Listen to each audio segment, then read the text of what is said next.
Looking for condo unit na abot kaya para sa halaga mo? Tara, pasukin natin ang yamon. So you can see, pagpasok po natin, meron po tayong kitchen sink dito sa gilid. Ayan. And also, after our kitchen sink, meron po tayo dito. Pwede kang maglagay ng laundry area. And also, meron po tayo dito shower. And also, ito po ang ating toilet and bath. So you can see.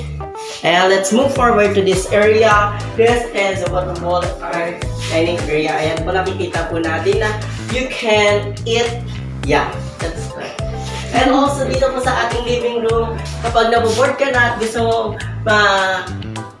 feel ang pahinga mo, punta ka na lang dito. And also, dito po tayo sa ating bedroom. As you can see sa bedroom po natin, very spacious niya po. Pwede kang sumayaw-sayaw dito ng TikTok dance mo kasama ang iyong boyfriend. And also, dito po sa ating, is very spacious po siya. And also, ang ating mga windows ay glass po siya. And let's proceed to our balcony.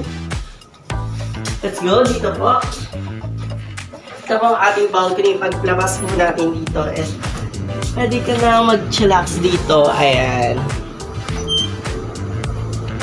Ayan, mag-chillax ka dito. Pwede ka kumanta ng Amor is like the sun.